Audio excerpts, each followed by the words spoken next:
Hello বন্ধুরা, আজকে আবার একটা গল্প নিয়ে চলে এলাম। সুকুমারের সবজান্তা। আমাদের সবজান্তা দুলেরামের বাবা কোনো একটা খবরের কাগজের সম্পাদক। সেই জন্য আমাদের মধ্যে অনেকেরই তাহার সমস্ত কথার উপরে অগাধ বিশ্বাস। দেখা যায় তো সে যে কোনো বিষয়ে হোক, জার্মানির লড়াইয়ের কথা হোক আর মোহনবাগানের ফুটবলের কথায় বিখ্যাত হোক, দেশের বড় বড় লোকেদের ঘরোয়া গল্পই হোক, নানা রকম উৎকট রোগের বর্ণনাই হোক, সে যে কোনো বিষয়ে মতামত প্রকাশ করিত। একদল ছাত্র অসাধারণ শ্রদ্ধার সঙ্গে সে সকল কথা শুনিত। মাস্টার মশাইয়ের মধ্যে কেহ কেহ এ বিষয়ে ভারী পক্ষপাতী ছিলেন।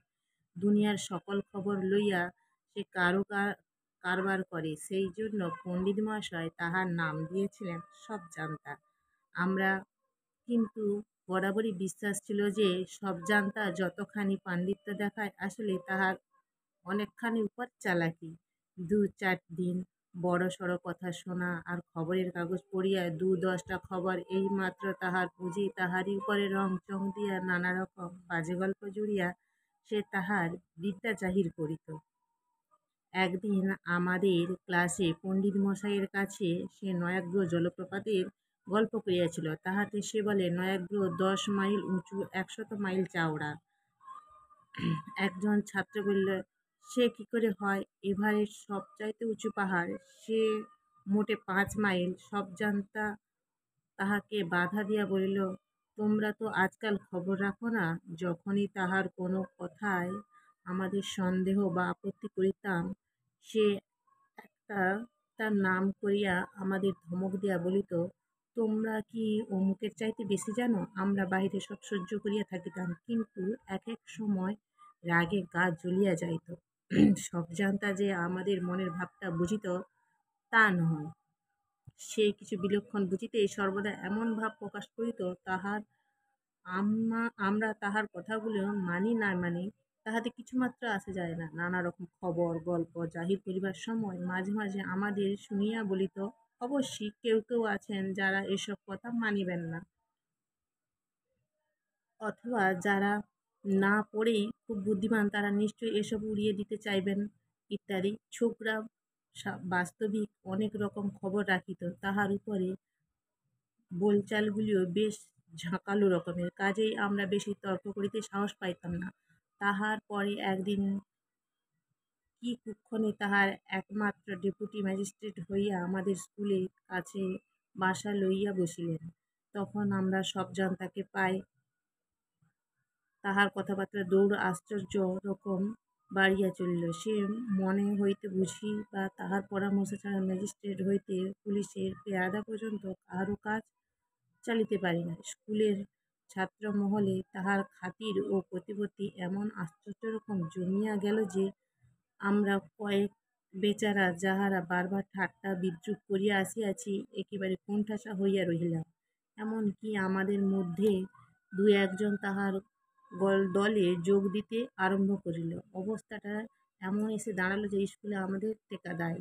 10টার সময় মুখ আঁচুমুচু করিয়া ক্লাসে ঢুকিতাম, ছুটি হইলে আবার সকলে ঠাট্টা বিদ্রূপ হাসি তামাশার হাত এড়াইবার জন্য দৌড়িয়া বাড়ি আসিতাম। টিফিনের সময়টুকু হেডমাস্টার মহাশয়ের ঘরের সামনে একখানা বেঞ্চের উপর বসিয়া অত্যন্ত ভালো মানুষের মতো পড়াশোনা করিতাম। এই রকম ভাবে কতদিন চলিত জানি না, কিন্তু একদিনে একটা ঘটনায় হঠাৎ সবজান্ত মহাশয়ের জারুজুরি সব এমনই ফাঁস হইয়া গেল যে তাহার অনেক দিনের খ্যাতি ওই একদিনেই লোপ পাইল। আমরা তাহার আমরা সেই দিন হইতে একটু মাথা তুলিতে পারিয়া হাঁপ ছাড়িয়া বাঁচিলাম। সেই ঘটনারই গল্প বলিতেছি। একদিন শোনা গেল যে লোহারপুরের জমিদারের রামলাল বাবু আমাদের স্কুলে 3,000 টাকা দিয়াছেন একটি ফুটবল গ্রাউন্ড ও খেলার সরঞ্জামের জন্য। আরও শুনিলাম রামলাল বাবুর ইচ্ছে সেই উপলক্ষে আমাদের একদিন ছুটি ও একদিন রীতিমতো ভোজের আয়োজন হবে।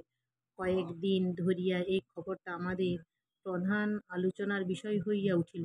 কবে ছুটি পাওয়া হইবে, কবে সেই কি খাওয়া হইবে, এই সকল বিষয়ে জল্পনা চলিতে লাগিল।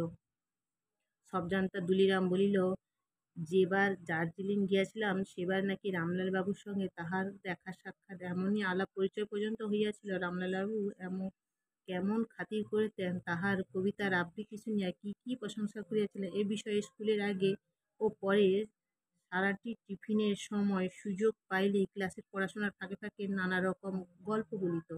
অসম্ভব বলিলাম বটে, কিন্তু তাহার চেলারা সব রকম কথা নির্বিশেষে বিশ্বাস করিতে একটু বোধ করিত না। একদিন টিফিনের সময় উঠোনের বড় সিঁড়িটার উপর একদল ছেলের সঙ্গে বসিয়া সব জানতা গল্প আরম্ভ করিল।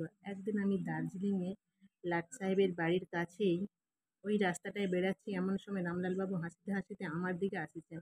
তাহার সঙ্গে আবার এক সাহেব। রামলালবাবু বলিলেন, দুলিরাম, তোমরা তো সেই ইংরেজি কবিতাটা একবার একে শোনাতে হচ্ছে। আমি এক আমি তার কাছে তোমার সুখ্যাতি করিলাম, তাই ইনি সেটা শুনবার জন্য ভারী ব্যস্ত হয়েছেন। উনি নিজে থেকে বলেছেন। তখন আমি আর কি করি, আমি সেই ক্যাসারিয়াকা থেকে আবৃত্তি শুরু করলাম। তারপর দেখতে দেখতে যা ভিড় জমে গেল, সবাই শুনতে চাই, সবাই বলে আবারও করো আবার করো, মহা মুশকিলে পড়ে গেলাম। নেহাত রামলালবাবু বললেন, তাই এবার করতে হলো। এমন সময়ে যেন পিছন হইতে জিজ্ঞাসা করেন, রামলালবাবুকে? সকলে ফিরিয়া দেখি একটি রোগা নিরীহ গোছের গোড়া পাড়া গেঁয়ে ভদ্রলোক সিঁড়ির উপরে দাঁড়িয়ে আছেন। সব জানতা বলিল, রামলালবাবু কে? তাও জানেন না? লোহারপুরের জমিদার রামলাল রায়। ভদ্রলোক অপ্রস্তুত হইয়া বলিলেন, হ্যাঁ, নাম শুনেছি। সে তোমরা কেউ হও নাকি? না, কেউ হয় না, এমনি খুব ভালো আমার সঙ্গে প্রায় চিঠিপত্র চলে। ভদ্রলোকটি আবার বলিলেন, রামলালবাবু লোকটি কেমন? সব জানতা উৎসাহের সঙ্গে বলিয়া উঠিল, চমৎকার লোক, যেমন চেহারা তেমনি কথাবার্তা তেমনি কায়দা কার দুরন্ত। এই আপনার চেয়ে প্রায় আধো আধো হাত খানিক লম্বা হবেন, সেই রকম তার তেজ। তিনি কুস্তি শেখাবা বলেছিলেন, আর কিছুদিন থাকলেই সেটা রীতিমতো শিখে আসতাম। ভদ্রলোকটি বললেন, তুই বলো কি হে, তোমার বয়স কত? আগে এইবার 13 পূর্ণ হবে। বটে, বয়সের পক্ষে খুব চালাক।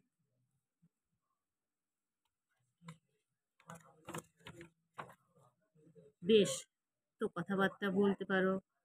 কি নাম তোমার হে? সবজান্তা বলিলাম, দুলিরাম ঘোষ।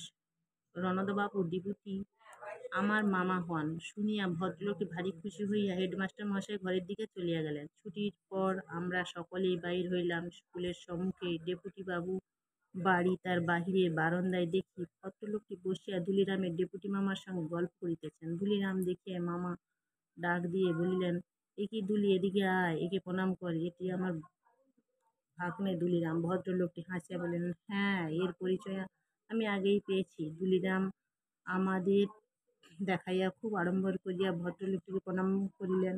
ভদ্রলোকটি আবার বলিলেন, আমার পরিচয় জানো না বুঝি?